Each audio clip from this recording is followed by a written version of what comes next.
Hey yo, B, did God tell you to do something? Oh yeah, he did, and that's the perspective. What do you think could be the pro reason as to why mtu anaweza fika mahali aseme ameshindwa? What does that even mean? Umeshindwa. Kushindwa ni one. Kushindwa aje? Kushindwa ni one. Umekuwa ukidate but you've not been bold enough to make a decision kwa sababu you still doubting that person. Welcome everybody who is viewing us right now. This is The Perspective with Otho Brian. Oh yeah, you know like we do, eh?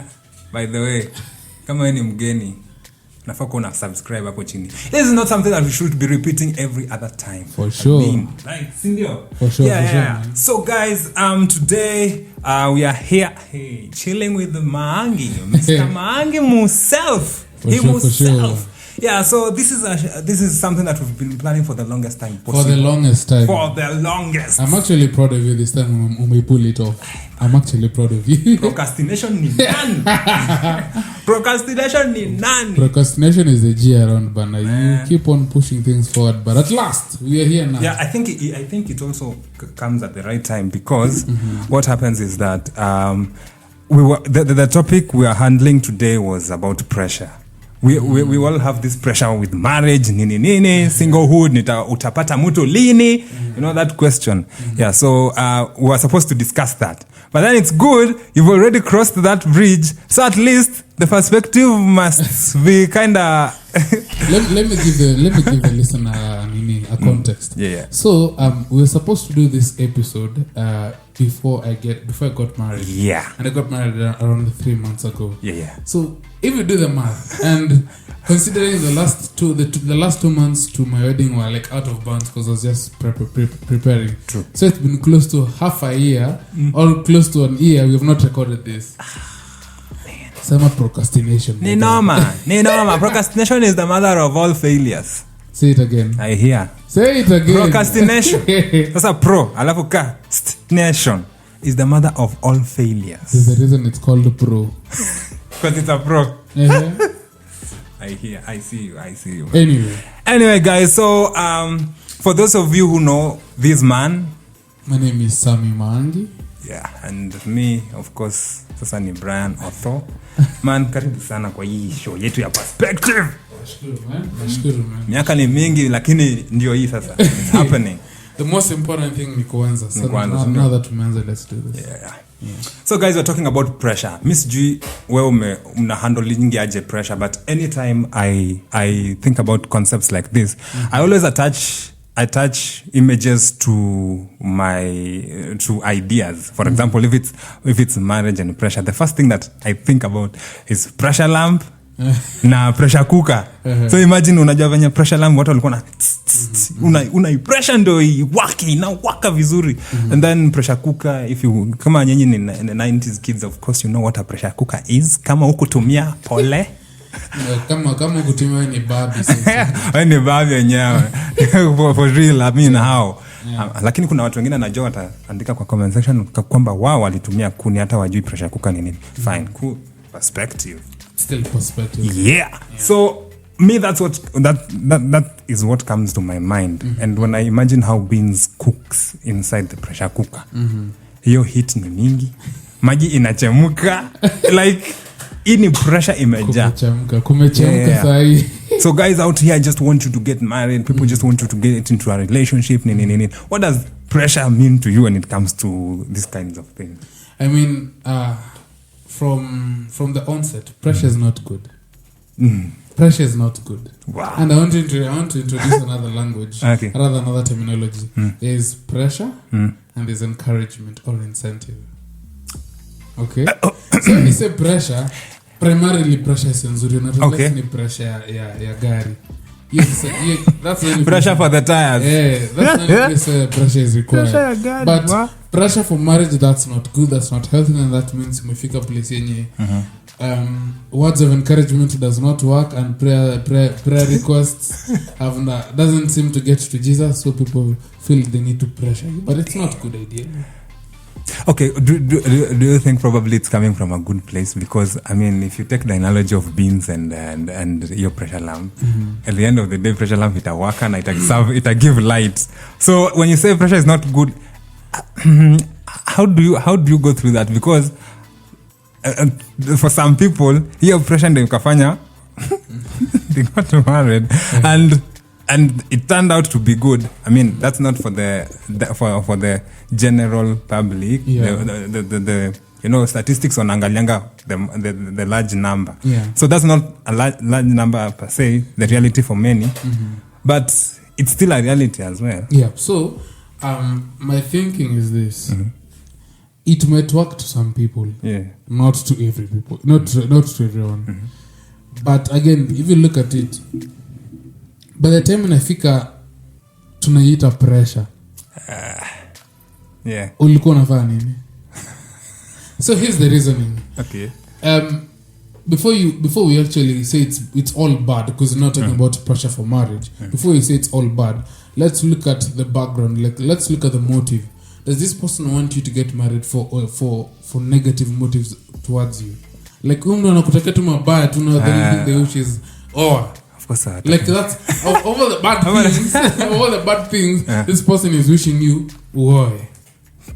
You know, when you put it like that, it's But again, you see, everything always narrows down to the motive. So this person genuinely wishes you well, but that's in a particular place in your you are not seeing what the danger that you're headed towards. And by the someone can assume that being single for life is a good thing. It's not good. We'll get to that. I really like that because we'll really get to that one. That one. Yeah. So my thinking is it's not the worst thing to get pressure towards marriage, but it's not the best thing. Okay. If anything. Okay. If anything, it's not like it's like there are various routes toward a certain place. So we are looking at pressure could be another route, but it's not the best route. Let's just say this: there are many ways to kill a rat. Okay. So ukipata ikiwa mdogo unaekea tu dawa. Ikikuwa kubwa unaekea rat. Ikikuwa kubwa zaidi unachoma nyumba. So pressure ni ya kuchoma nyumba. Exactly. So the damage might be greater. Now that it's always better that you get it on it's very changa. Okay. Yeah. Because okay. No, my question would be then at what point do we call pressure? Kwa sababu kuna watu wanakujanga na words of encouragement sijui nini I don't think it's time or stuff. So at what time do we call pressure? I think because the reason I'm asking this is nowadays I see guys when they're 24, 25 manzi nimepatiwa pressure nimepatiwa pamoja.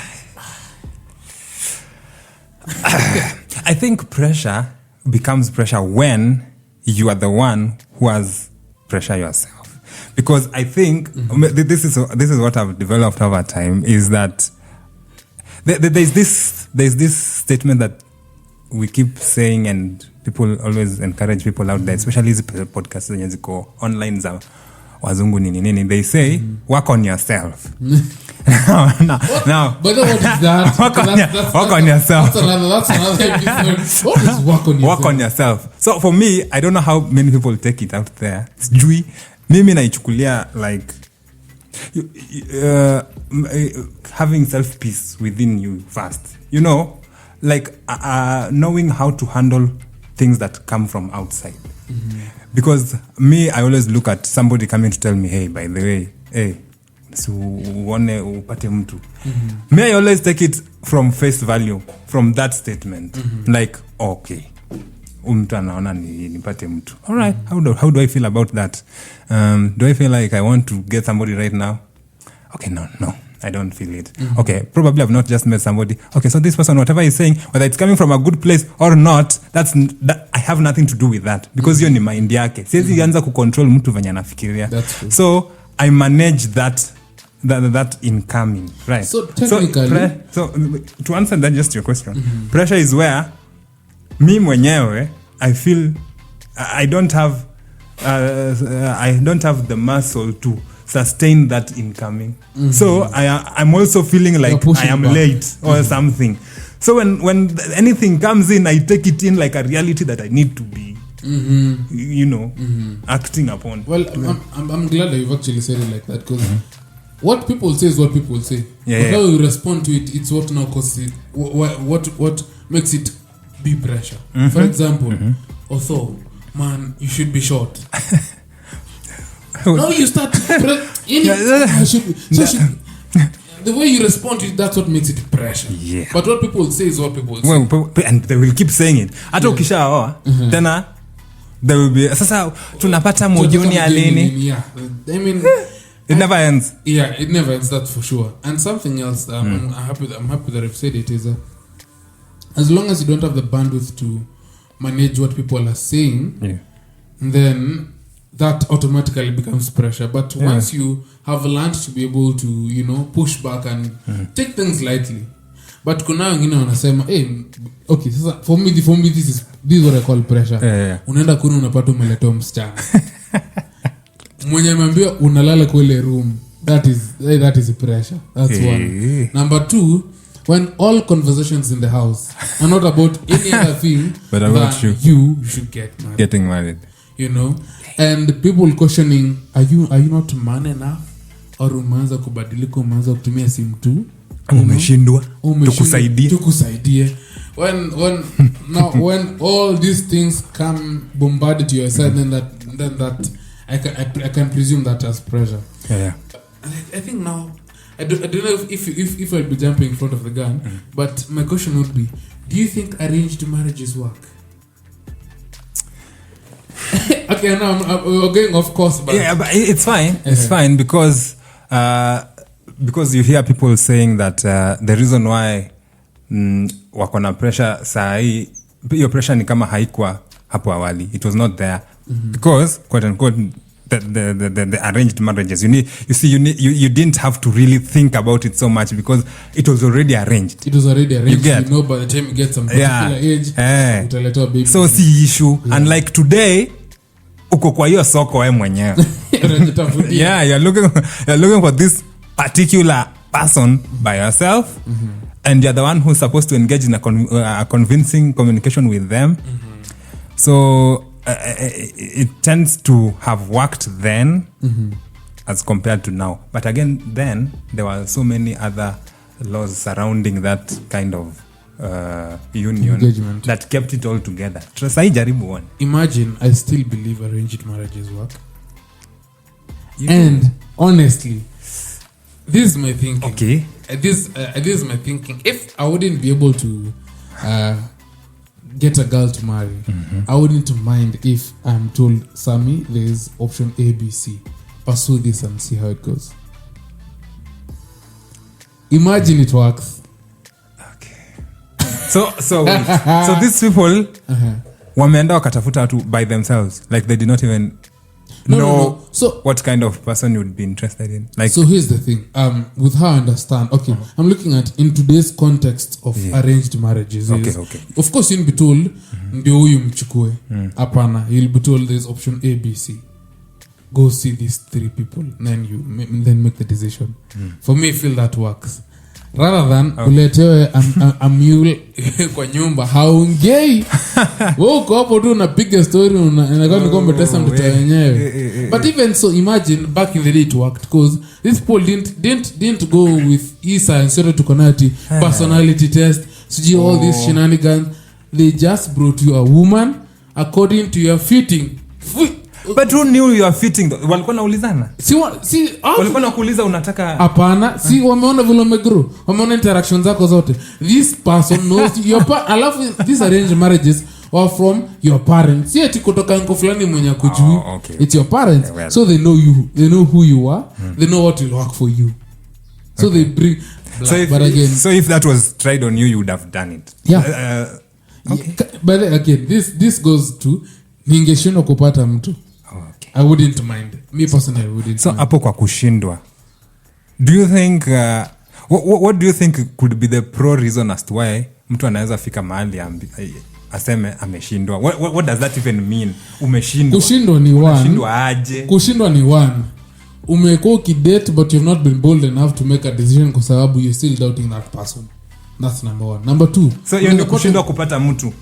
Okay, so so I understand. So there's a difference between kushindwa kupata mtu na kushindwa kuconvince mtu. Okay, sawa. So number 2, huyu mtu ako shy. Generally mtu ako shy, ajui kushoot a shot. Bro, mimi nimeonja hiyo shyness. Mtu ajui kushoot shot. Terrible. And by the way, I don't know if it's just me, but women in our generation right now are bold.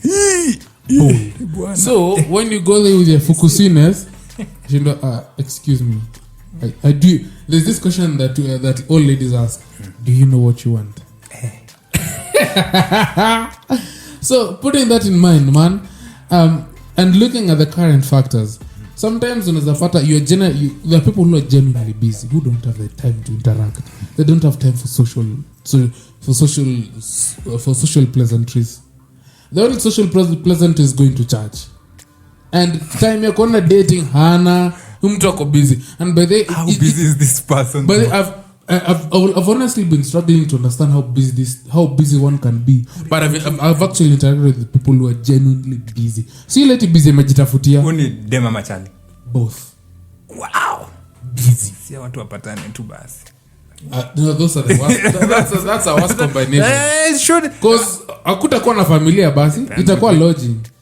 Depends on the perspective, bana. If I'm busy, that means this is somebody who is very extremely objective. Objective and productive. As you notice, camera. Okay, anyway. So this is somebody who is so objective to a point so that means if we put them together, that means it will be also objective in the home. Like we are here. No, leave alone. What time will they have in the house? No time. We are not building no relationship. For who? For who? For why? You are busy. You came here to be my wife. I'm your husband.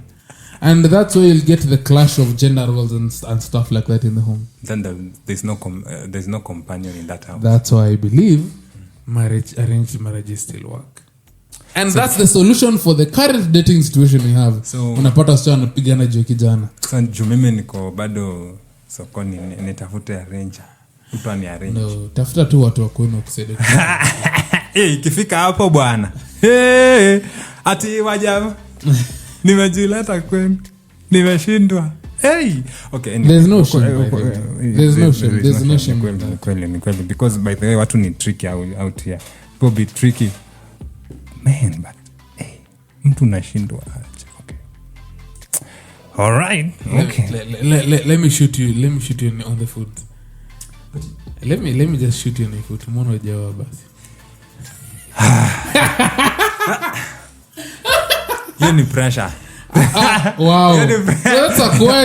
That's a question.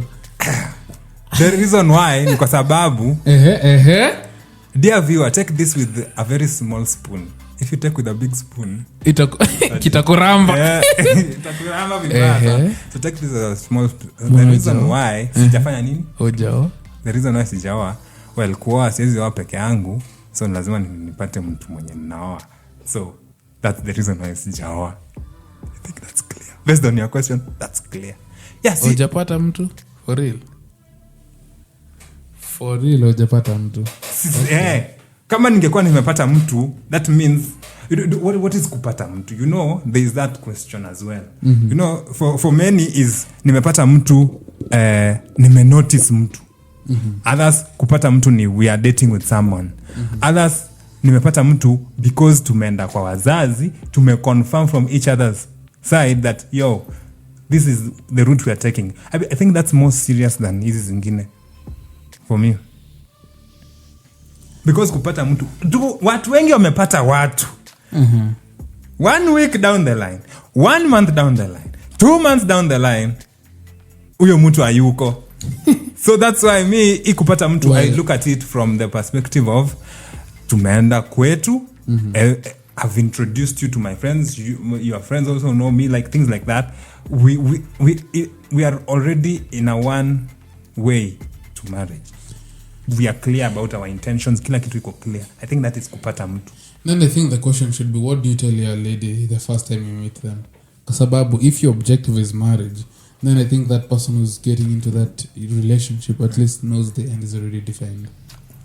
but kuja tujaribu it only makes sense after mtu ametoka sija for 2 months but watu tu wanajaribu out here be honest watu tu ni trial and error tuko kwa test lab na apparatus well then clearly and then I think the end is not the problem it's the process which is the problem. The process is broken, right? Yeah I personally I feel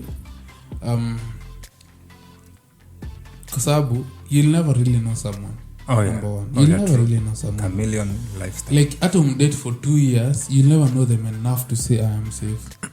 Yep. But they're what to call the bare minimums that you have to at least work with. True. Okay. You need to know if you're compatible to this person. Do you guys have same value system and stuff like that? If that agrees and you like what you see, go home. Then what would you tell the people who assume those bare minimums that are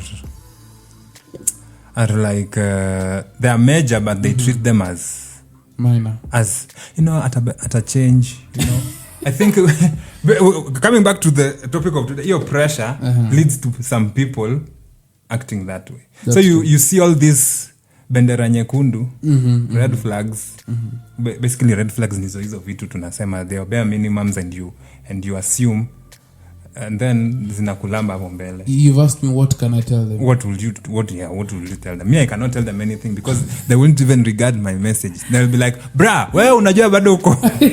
Tokana kwa soko tu hapo. Kwa soko na kikuramba tena tutakukumbusha ulisema hivi.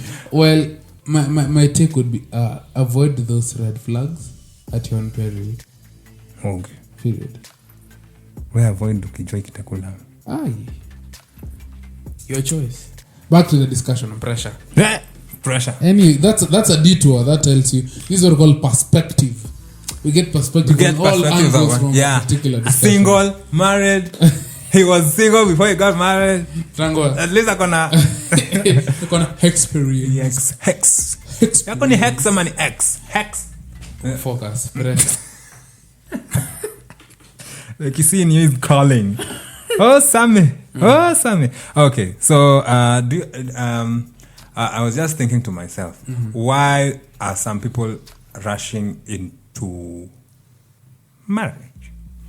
Now, marriage or relationships. And these are people, now, based on the way we've already discussed, some of them have done all these nice things. They have not assumed the red flags. They have not done this. They're genuine in themselves. But then when any bus just shows up, they jump into it. Yeah. So is these kinds of pressures, are they the ones that cause these people to? Well, that is one of them. That is one of them. And the second one is fear of being single for so long. Hey, there's the other one of fear of missing out.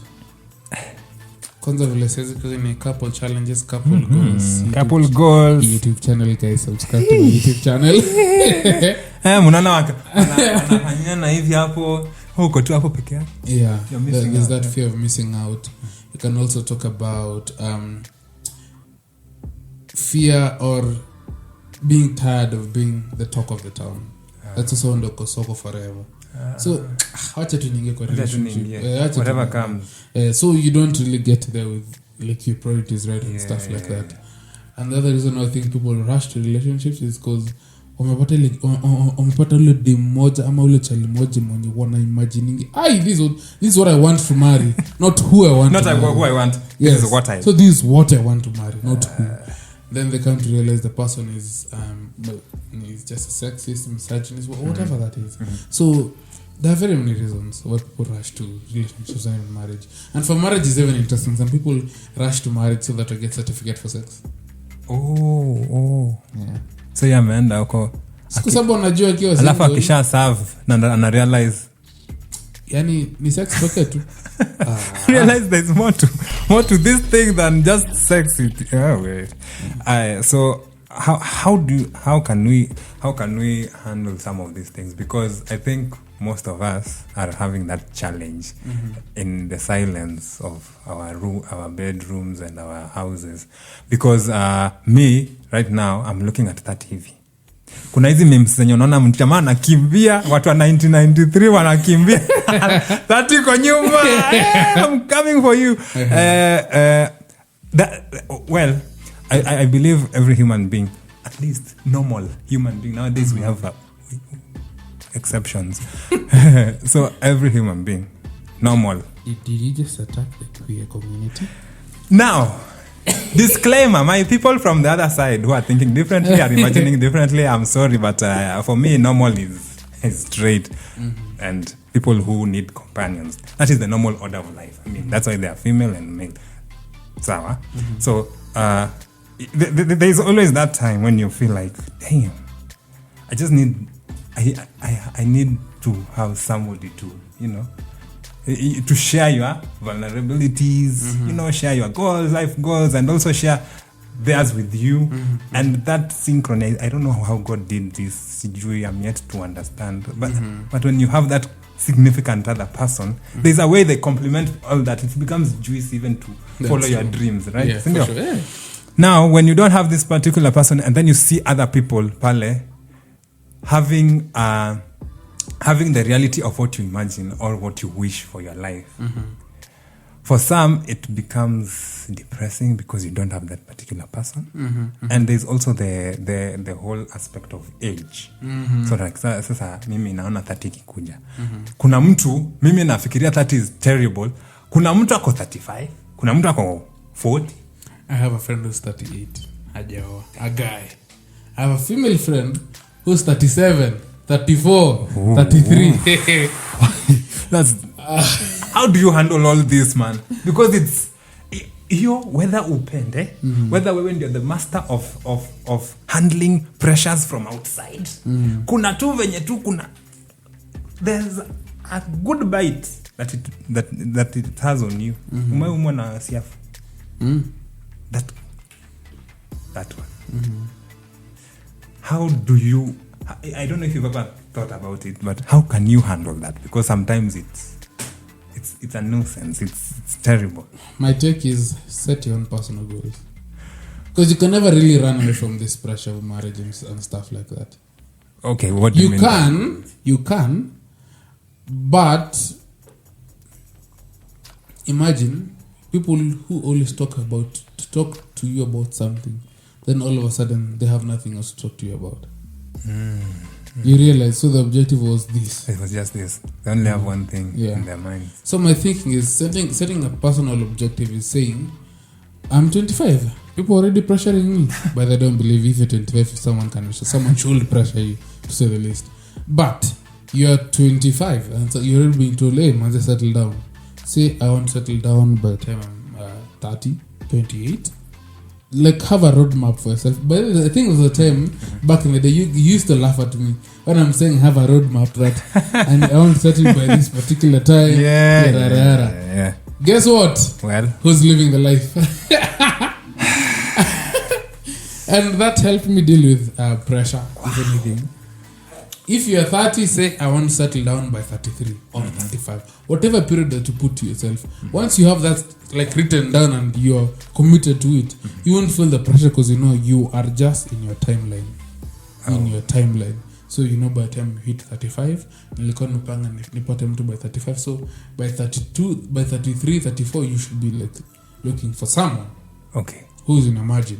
So I'm imagining, I wish there was a lady here. I wish Misha angekuwa hapa angetupatia perspective yake on this. But so I'm imagining for a lady, especially the fact that ladies have been raised, told. I don't know what you think about it, that they are not supposed to pursue a guy, sindio?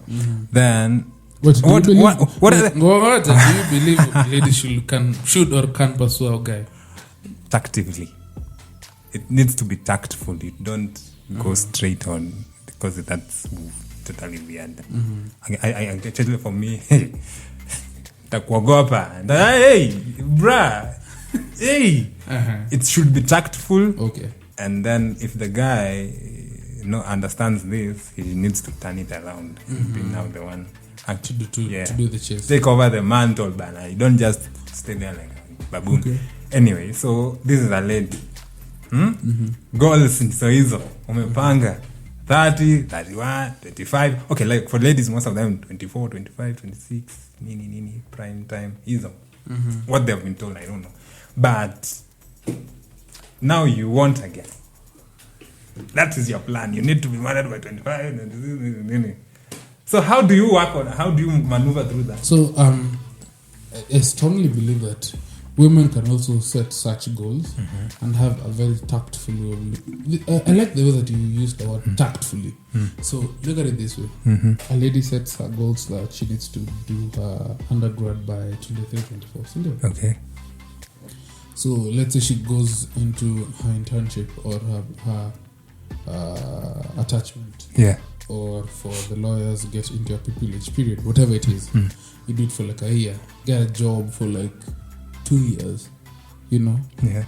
Hopefully that God provides, So after that, let's say you're now at 26. So 26, you say, okay, sir, at 26, I think I'm ready to get a man. Okay. Of course, you have not been blind. There are people who have been pursuing you. Of course. Yeah. So at that time, that's when you actually put in the effort to make a relationship work. But that doesn't mean commit to someone who has not committed to you. Okay. That said, at 26, you're already ready and ripe for marriage. Yeah. Then that means you already have an idea of the kind of person you want to get married to. Someone who's 30, someone who's kanataka Ben 10. You already have that margin. And you know where these people are found. Yeah. People who are 30, you already know where they are found. Yes. You just go there, make acquaintances there. Yeah. Then from there, the people who will see you. Because again, it's all about tact. Yeah.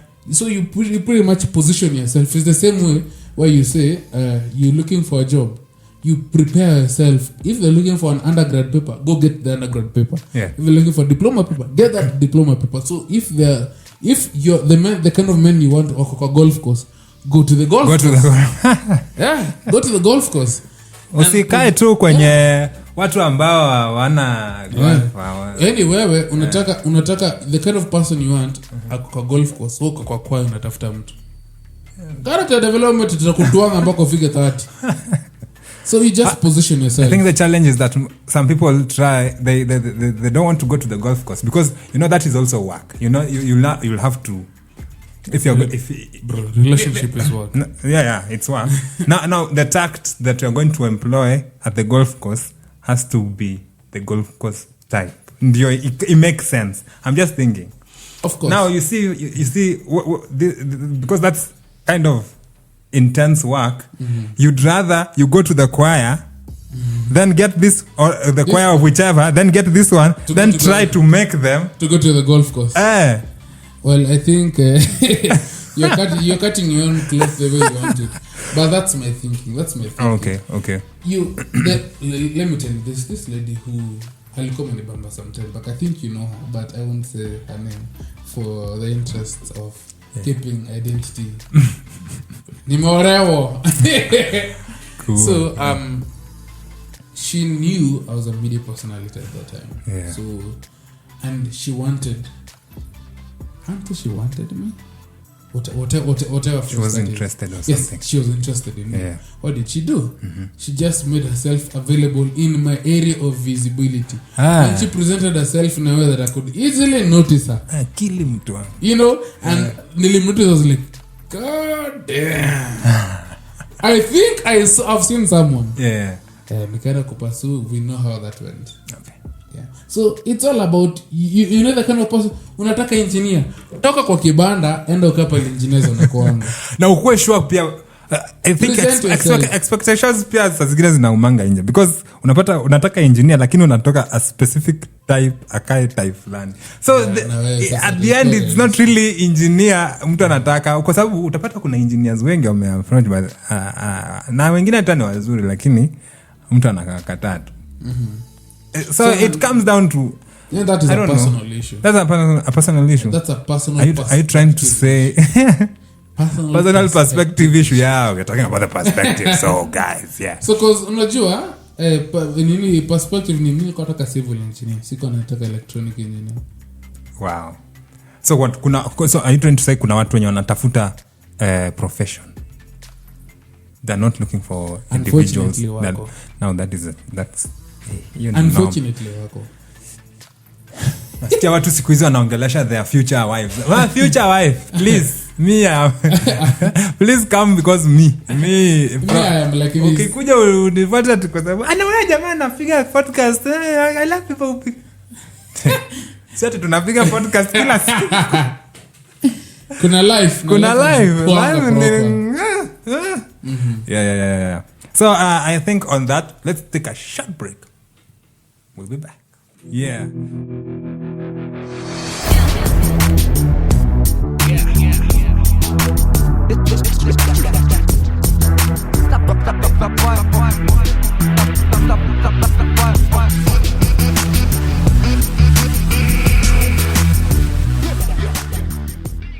Yeah.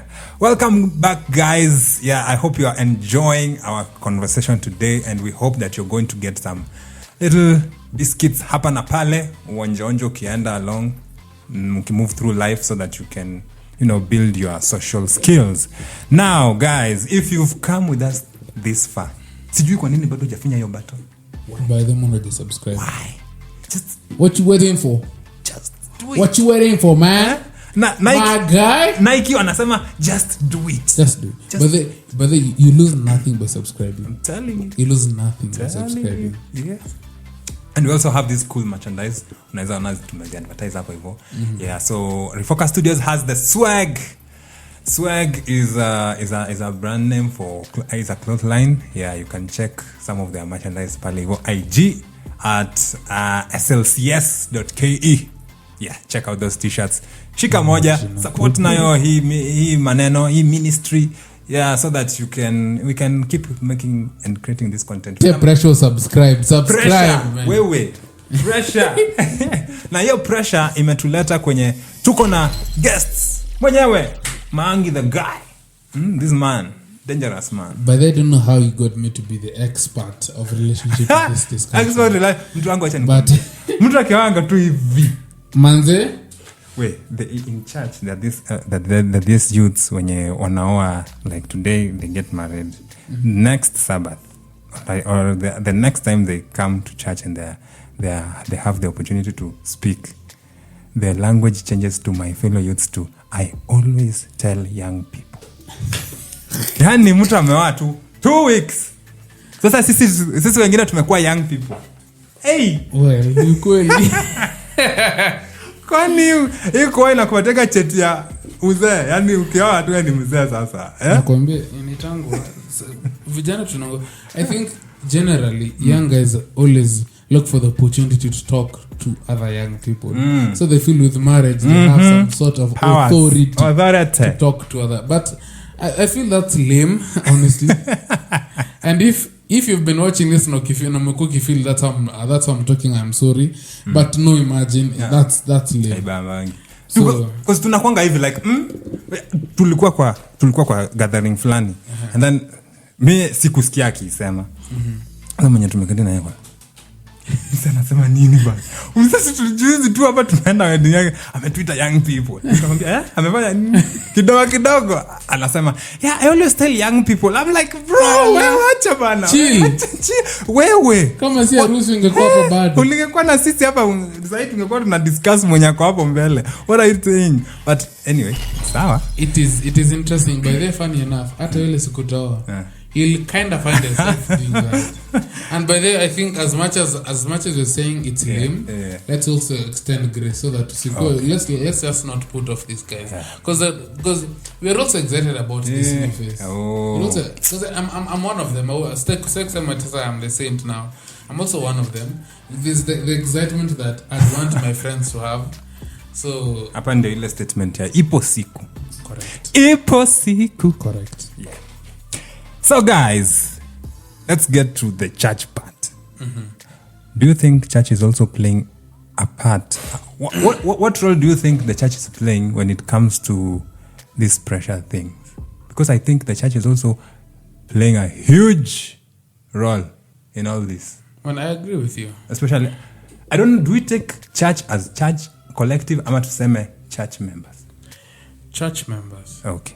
Because again, it's unfair to burden the church as if it's part of the sermon every Saturday and Sunday. Church. It's the church members. Yeah. So fortunately or unfortunately, the church is taking an active lead, very actively, to ensure the young people are getting married. Unfortunately, parents even go to the miles of matchmaking and pushing their daughters and sons to hujaona kijana mtu fulani, hujaona umefunga macho. And unfortunately, I think it's a bad norm that we have, that church members hatutaki kukatiana within. I don't know why. I don't get it. Well, me I know why. Okay, now on that, kuna mtu aliniambia. Okay, we were discussing about crush wake. And then we discuss crush za watu. Aki ukisikia hii story na usijue ni wewe. It's for education purposes. Educational purposes only. So what happened is kuna huku crush, but then namwambia this guy is good. Okay, based on the type of person alikuwa anataka working. This person fits. But now I've asked them, why haven't you said yes? Mbona hujamkubali? Hadi sasa unajua from church tumezoeana. Like, what do you mean umezoeana? Like, what is this? What is this? Define to me what kuzoeana is. Ati unajua sasa ananijua, ameniona nikiwa sijui class gani, sijui like, okay. So ni nani basi unataka? Because I don't get what you want now. It does not make sense. In the analogy, familiarity breeds contempt. Okay. It's more of everyone wants a novel. You see this novelty idea that you want a new experience with someone. Okay. It's good and bad. It works and sometimes it doesn't. It's always in the lepoto tumezile proverbs za high school na primary. Heri shetani unayejua kuliko malaika ambaye umjui. Correct. Na sometimes nyota yako labda iko huko nje. So unakataa nyota hapa. But here's my thinking. If you found someone that you gel within, why go the long mile? Hata mwenye uko naye unafikiri unajua, ukianza kumdate realize, oh gosh, sijui. Exactly. Like, but then there's something about how relationships quote unquote changes people. So don't be so sure that you know this person na hujamu date. Unajua napenda. Una imagine tu like unamjua na umjui. Yes, unajua anapikanga chapo. Uji hapendi kupika chapo. I've come to realize most ladies don't like picking chapo. Chapo is a big thing. Hata on TikTok. It's not even a viral voice note. Watu wapendi kupika chapo bado. Lakini Shanaro alisema, kupika chapo. Anyway. So you were saying sometimes get to just take a risk, because I think this thing is just a risk all the way, whether mtu amegrow kwa kanisa yenu, whether mtu amegrow kwa kanisa yenu, whether aliishi kwa neighbor sijui akakuona ukifanya, take the risk. And people grow and people change and people form different perspectives as they are forming who they really are. So give people that opportunity. I'm always thinking, but I've never managed to like decipher ama inaitwaje, dissect. Kuna word ulisema hapa nilisahau kuimen. Kuna word ulisema hapa nikasema I will save this one visit somewhere. Okay. So do you think ladies wanakwanga the same way we look at pressure? So I was I'm asking, do you think ladies handle pressure the way we do handle pressure? Because that this, when we go to some of these seminars and especially camp meetings, for those who are Adventists, you know what I'm talking about. That these camp meetings that happen yearly, right? Annually, right? So what happens is that we have the speakers who come to speak to the youths.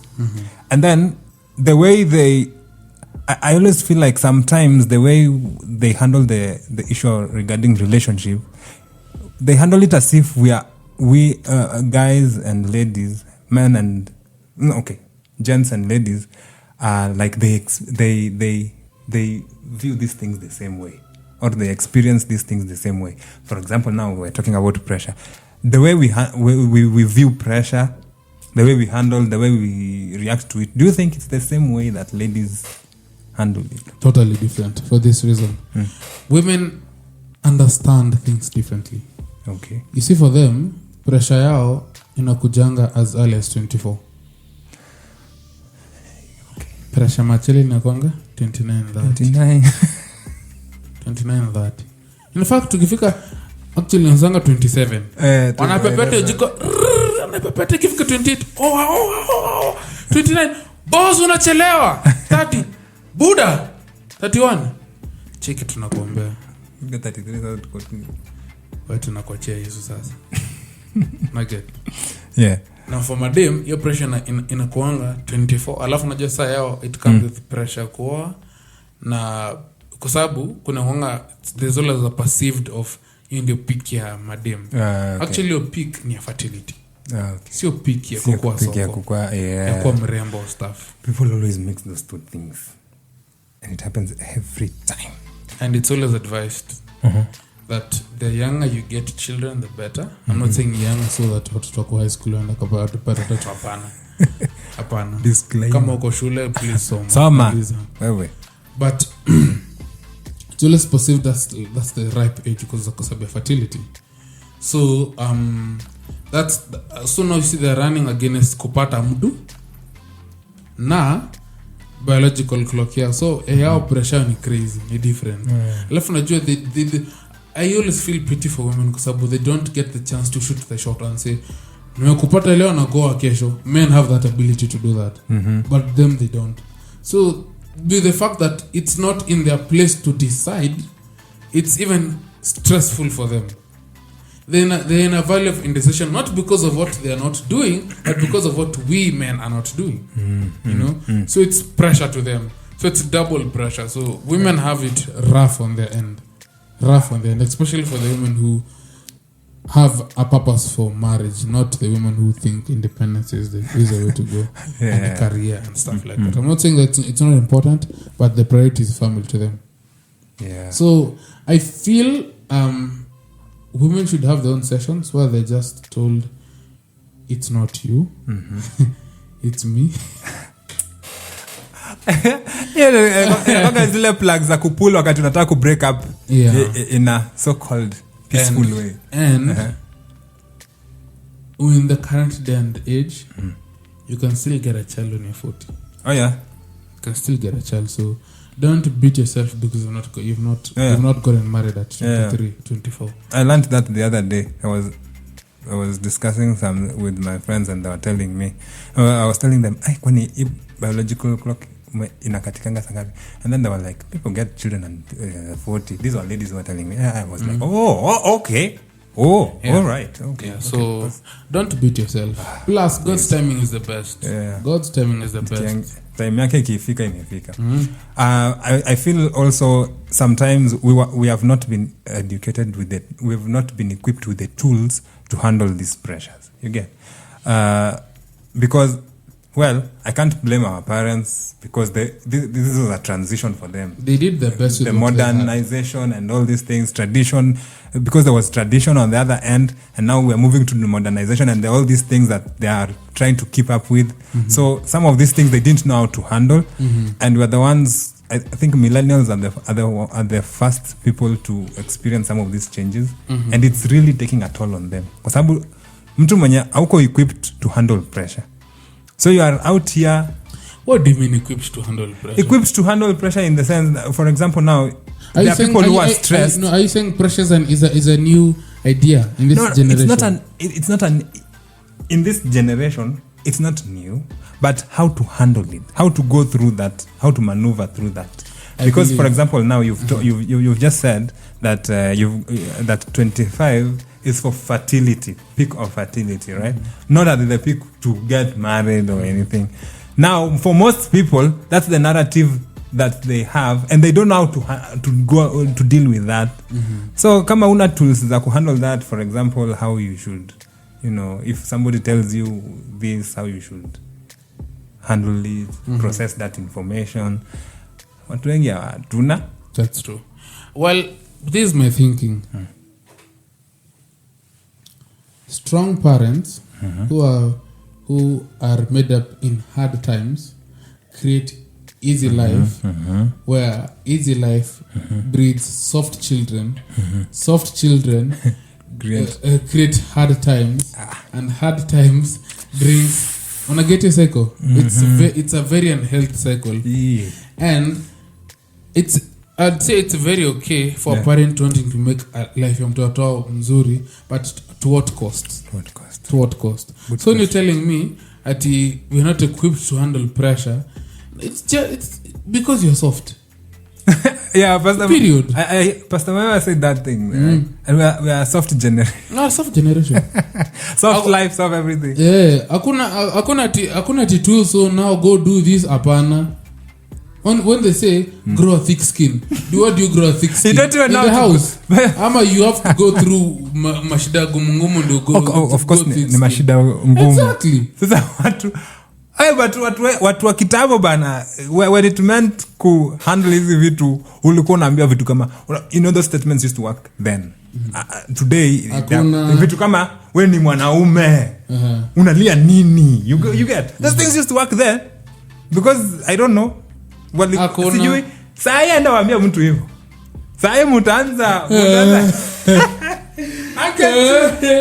in touch with my emotions.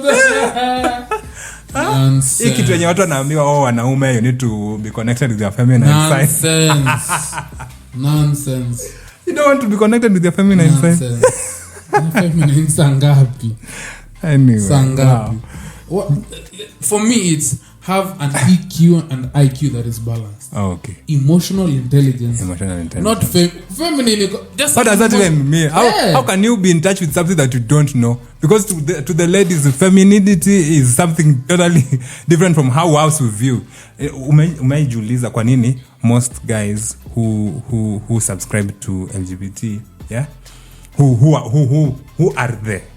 Most of them, they say they are ladies, right? Nowadays, and the way they act, the common lady does not act that way. Like I see, all these things. It's an exaggerated version. Yeah, you wonder who acts like this. Who ni nani? Mimi sijaona demu yote mtutuko wa kawaida. My mom, my shosh, none of them acts like that. Man, a modified woman. Yeah, a modified woman.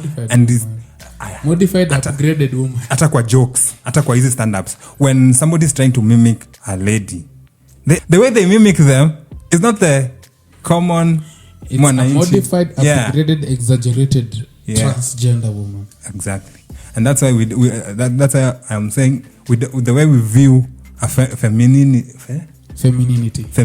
is not the same way ladies understand what femininity is in their own. That is true, but I wouldn't want us to digress to LGBTQ because LGBTQ is a big discussion. And even talking about men getting in touch with that's another discussion altogether. But for the purposes of today's discussion, pressure is not bad. Yeah, pressure is not good. It's how you respond to it. 1, 2. The motive is never bad.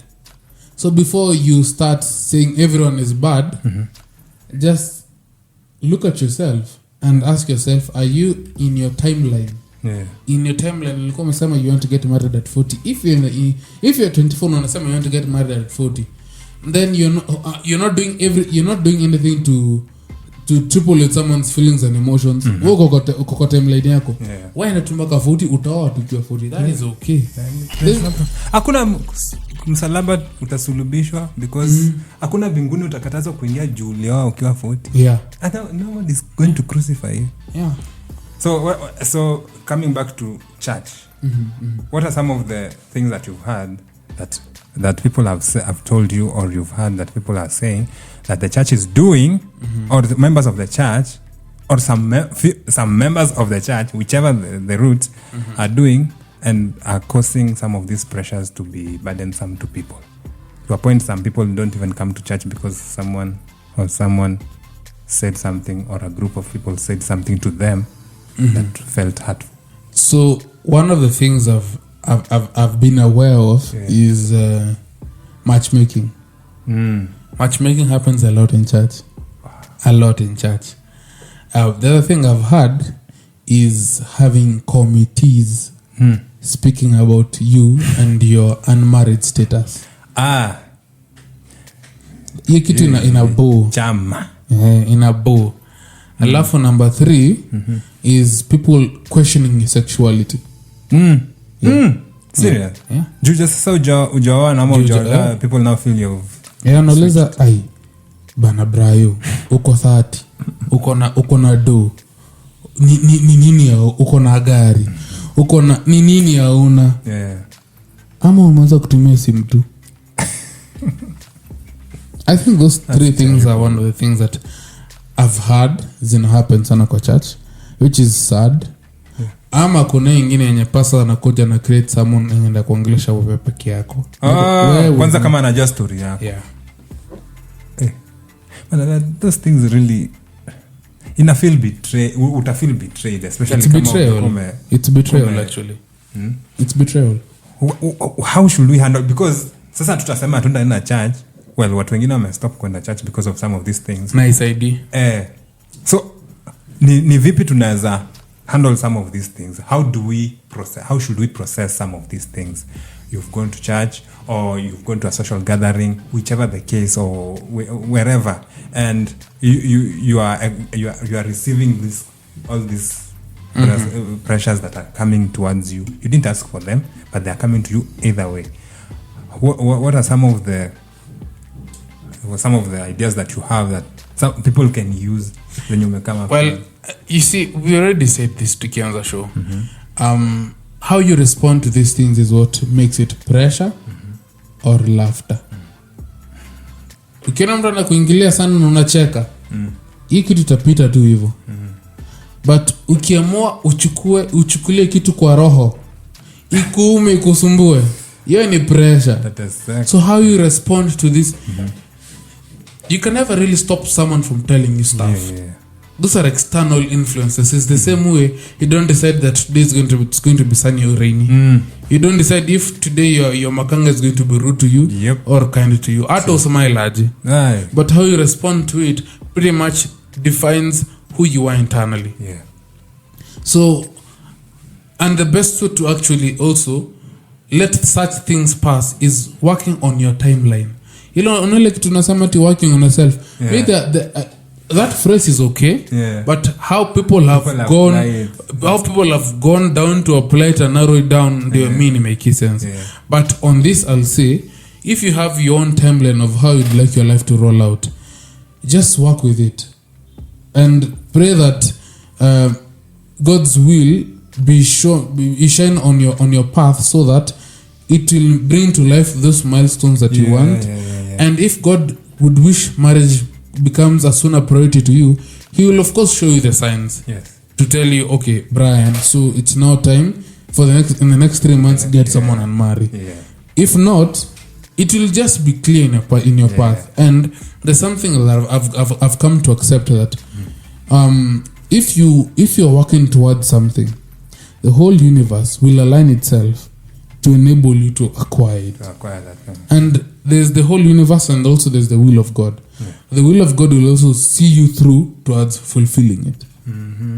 But tukiamua kuchukulia vitu rohoni, sasa the next discussion itakuwa so therapy session.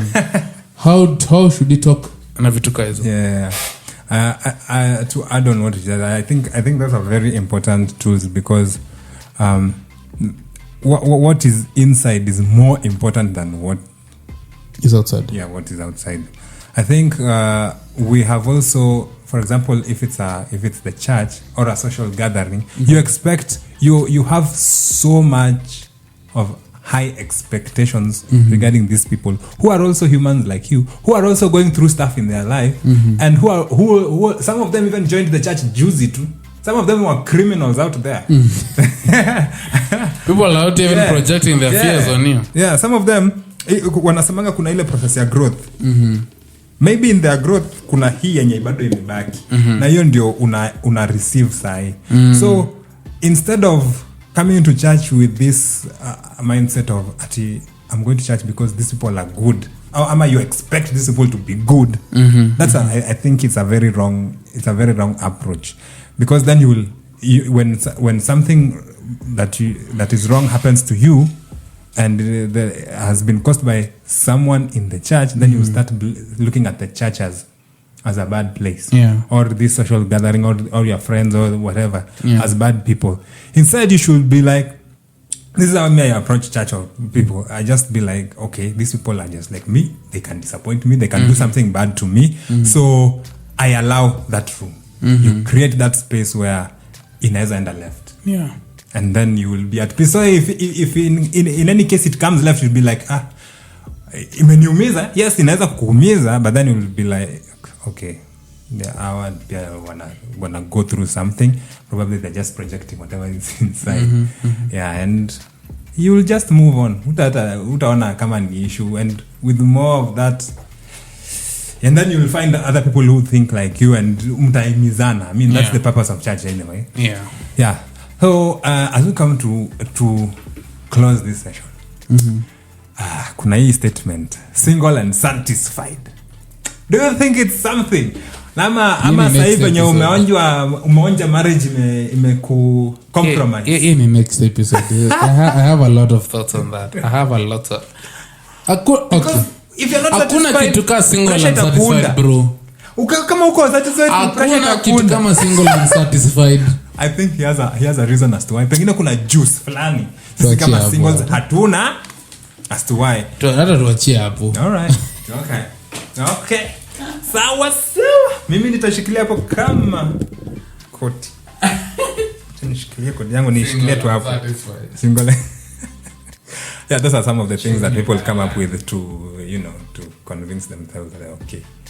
But not me. I'm just saying people. Okay. So what do you have as your final takeaways for this session? Because I think we've come to the end. Takeaway. Know where you are at in life. Appreciate where you are at in life. Yeah. Have a set timelines and goals and achievements that you'd like to achieve in life. By so doing, you'll have avoided very many things. If you want to get married at 30, work through that line. Don't give people vibes that you want to get married at 25. Then when pressure comes, because they'll say, pressure. Stick to your original plan. It works. Wow. And I think for you, I'm a testimony. Oh, yeah, I told you that. Sure, I told you. That's true. By 28, I will be marrying. And I did marry at 28. I did. And I stayed single for 2 years and you knew me. Okay, Ningilelea. Yeah. So, just stick on your timeline. Be prayerful. And, of course, don't let external influences become internal pressure. Yeah. External issues are external issues. Internal issues. So just learn how to differentiate them. Yeah. It will be easy and nice for you. Mimi hata sasa nitaongeza nini? What is that word? Whatever this man has done, I cannot do further than that. In fact, mimi hapa ukisikia kuna John the Baptist alafu Yesu anakuja hapo nyuma. Sasa hii ni the other way around. Mimi ni kama disciple. Mimi ndio sasa John the Baptist. Sasa shatangulia, mimi ni kufuata. Tumalize show wewe. Ni kufuata. But yo guys, this is the perspective, and we hope that you enjoyed this show, and we hope that you have learned a few things here and there. I hope it has triggered your mind to think something beyond that normal that you've always been having, and we hope that you also leave us your comments so that we can also go through them, and maybe you can share with us something that we missed out on. And if there is something that you loved, please let us also know, and what you would like us to discuss next time, please let us know as well. Otherwise, Mr. Man, see you asante ba. Shukrani man. Hey, this man single and satisfied. What others? Otherwise, guys, ciao. See you in the next episode. This is The Perspective. Brian and Peace. Mr. Maangi.